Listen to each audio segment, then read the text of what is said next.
Website তৈরি করা আসলে কোনো ঘটনাই না। এখন আপনি কোনো কোডিং জানা ছাড়াই আপনি কিন্তু নিজে নিজে ওয়েবসাইট খুলতে পারেন। ওয়ার্ডপ্রেস দিয়ে ওয়েবসাইট খোলা খুবই ইজি এবং ওয়েবসাইটগুলো কাস্টমাইজ করা অথবা ওয়েবসাইটের ডিজাইন করাও খুব সহজ। আপনি চাইলে নিজে নিজেই এই কাজগুলো সেরে নিতে পারেন। চলুন আজকে দেখব ওয়ার্ডপ্রেস দিয়ে কীভাবে ডোমেন হোস্টিং কিনে ওয়েবসাইট তৈরি করতে হয় এবং একটি ব্লগ সাইট কীভাবে তৈরি করবেন। তো চলুন আমরা ওয়ার্ডপ্রেস দিয়ে ব্লগ সাইট তৈরি করা শিখি। যদি ব্যক্তিগত কোনো ব্লগ তৈরি করতে চান অথবা বাণিজ্যিকভাবে কোনো ব্লগও তৈরি করতে চান, ব্লগ বা আমরা যেটি ওয়েবসাইট বলি, ওয়েবসাইট তৈরি করতে চান, তাহলে প্রথমেই যে জিনিসটা আপনার লাগবে সেটি হচ্ছে ডোমেন এবং হোস্টিং। এই দুইটি বিষয় আপনাকে পারচেজ করতে হবে। এটি টাকা দিয়ে কিনতে হয়। যেমন ডোমেন রেজিস্ট্রেশন করতে পারেন এখানে এবং হোস্টিং রেজিস্ট্রেশন করতে পারেন। ডোমেন রেজিস্ট্রেশনের জন্য আমরা জাস্ট ডোমেন রেজিস্ট্রেশনে ক্লিক করব, ক্লিক করে ডোমেন কিনে ফেলবো। সেটি .com কিনি, .info কিনি, যাই কিনি এক একটা রেট কিন্তু এক এক রকম। যেমন ধরুন আমরা যদি এখানে যে কোনো একটি ব্লগ কিনি, যেমন ধরেন claimbd.info। এখন ধরুন আমরা একটি ডোমেন কিনবো, সেটির নাম হচ্ছে claimbd.info। এটি দেখুন অ্যাভেলেবল দেখাচ্ছে, 570 টাকা দিয়ে কেনা যাবে। আপনি যদি .net কিনেন 1520 টাকা নেবে, আর আপনি যদি .com কিনেন তাহলে ওই 1300-1400 টাকার মতো খরচ পড়বে। তার মানে একটি ডোমেন আপনার পছন্দের মতো একটি ডোমেন আপনি কিনে নেবেন এবং একটি সার্ভিস বা হোস্টিং আপনাকে কিনতে হবে। এই দুটি জিনিস ছাড়া আপনি ওয়েবসাইট তৈরি করতে পারবেন না। একটি ভালো ওয়েবসাইট তৈরি করতে চাইলে আপনাকে ভালো মানের হোস্টিংও কিনতে হবে। যেমন আপনি চাইলে এখানে প্রিমিয়াম হোস্টিং আছে, ধরুন প্রিমিয়াম হোস্টিং কিনে নিতে পারেন। আপনি পুতুল হোস্ট থেকেও কিনতে পারেন, অন্য যে কোনো হোস্টিং প্রোভাইডারের কাছ থেকে আপনি কিনে নিতে পারেন। গুগল করলে এরকম অনেক হোস্টিং প্রোভাইডার পাবেন যারা হোস্টিং সেল করে এবং ডোমেন সেল করে। তো জাস্ট ধরুন এরকম একটি আপনি প্যাকেজ নিয়ে নিলেন 500 টাকা মান্থ, এরকম প্যাকেজ আপনি একটি নিয়ে নেবেন, আর হচ্ছে একটি ডোমেন আপনি কিনে নেবেন। তো ডোমেন এবং হোস্টিং কেনা হয়ে গেলে আপনি হোস্টিংয়ের ভিতরে ঢুকলে এরকম একটি সি প্যানেল পাবেন। তো সি প্যানেলে গিয়ে প্রথমে আপনার যে কাজটি হবে সেটি হচ্ছে আপনি ডোমেনটাকে পার্ক করাতে হবে। আপনি ডোমেনটা পার্ক করে ফেলবেন, অর্থাৎ আপনার যে আছে, আপনার যে আপনার সি প্যানেল আছে, সি প্যানেলে গিয়ে আপনাকে কিন্তু ডোমেনটা পার্ক করে নিতে হবে। দেখুন ডোমেন লেখা আছে, এই ডোমেনে ক্লিক করবেন। ডোমেনে ক্লিক করলে আপনি দেখুন এখানে আমি ডোমেনগুলো পার্ক করে রেখেছি। আপনি ক্রিয়েট নিউ ডোমেনে গিয়ে ক্লিক করে আপনি আপনার ডোমেনটাকে পার্ক করাবেন। আর কি করতে হবে, আর ডোমেনের ভিতরে আপনার হোস্টিং সার্ভারের তথ্যগুলো দিতে হবে, অর্থাৎ আপনাকে একটির সাথে আরেকটি কানেক্ট করতে হবে। কি তথ্য দিতে হবে? সাপোজ ধরুন আপনার যদি হোস্টিং কেনা থাকে এবং আপনার যদি ডোমেন কেনা থাকে, আপনার যে সার্ভিস, সেই সার্ভিস আপনি লগ ইন করবেন। ধরুন আপনার সার্ভিস আপনি লগ ইন করে ফেলছেন। তো লগ ইন করার পরে দেখবেন আপনার সার্ভিসটি মনে করুন লগ ইন করলেন। হ্যাঁ, এই তো সার্ভিসটি লগ ইন করা হয়ে গেছে। এখন দেখুন আমরা আমাদের যদি হোস্টিংয়ে যাই, এই যে দেখুন হোস্টিংয়ে গেলে এই যে দেখুন হোস্টিং দেখাচ্ছে। আমি 100 জিবির একটু হোস্টিং নিয়েছি, 500 টাকা পার মান্থ। তো আমি এই হোস্টিংয়ের ভিতরে ঢুকলে আমার সবগুলো ডোমেন দেখা যাবে যে এখানে পার্ক করা আছে। তো হোস্টিংগুলো কি করতে হয়, আর হোস্টিংয়ের ভিতরে তো আমরা এখানে গিয়ে ডোমেন পার্ক করিয়ে আসলাম। এখন আমরা ডোমেনের ভিতরে হোস্টিংটা পার্ক করাবো।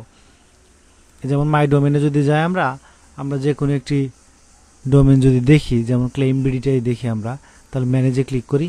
এখন অ্যাক্টিভ আছে দেখাচ্ছে। ম্যানেজে ক্লিক করে আপনি কিন্তু এখানে দেখুন এই যে নেম সার্ভারে গিয়ে আমরা হোস্টিংয়ের তথ্যগুলো দিয়ে দেবো। তো এই যে হোস্টিং, এই হোস্টিংয়ের তথ্যগুলো যখন আপনি নেম সার্ভারগুলো সব তথ্য দিয়ে দেবেন, তখন দেখবেন আপনার যে ইটি আছে, আপনার ওয়েবসাইটটা আছে, সেটি এই হোস্টিংয়ের সাথে কানেক্ট হয়ে যাবে। কানেক্ট হওয়ার পর জাস্ট আপনি সি প্যানেলে গিয়ে, যখন কানেক্ট হয়ে গেছে, সি প্যানেলে গিয়ে দেখুন এখানে সফটওয়্যার নামে একটা অপশন আছে। এগুলো বেসিক বিষয়, এই বেসিক বিষয়গুলো সফটওয়্যার নামে অপশন আছে। এবং এই যে দেখুন লেখা আছে এখানে ওয়ার্ডপ্রেস ম্যানেজার। তো ওয়ার্ডপ্রেস ম্যানেজারে ক্লিক করবেন। ক্লিক করে আপনি জাস্ট ইনস্টলে ক্লিক করে আপনার ওয়ার্ডপ্রেসটি ইনস্টল করে নেবেন। এখন ওয়ার্ডপ্রেস ইনস্টল হয়ে গেলে, ওয়ার্ডপ্রেস যদি ইনস্টল হয়ে যায়, এখন আপনি লগ ইন করলে এরকম একটি ড্যাশবোর্ড দেখবেন। ড্যাশবোর্ডে এসে আপনি জাস্ট থিম অ্যাক্টিভ করবেন। যেমন আমি এখানে কালার মেক প্রো অ্যাক্টিভ করা আছে। আপনি থিম কিনে নিলে ভালো হয়, ফ্রি অসংখ্য থিম পাওয়া যায়।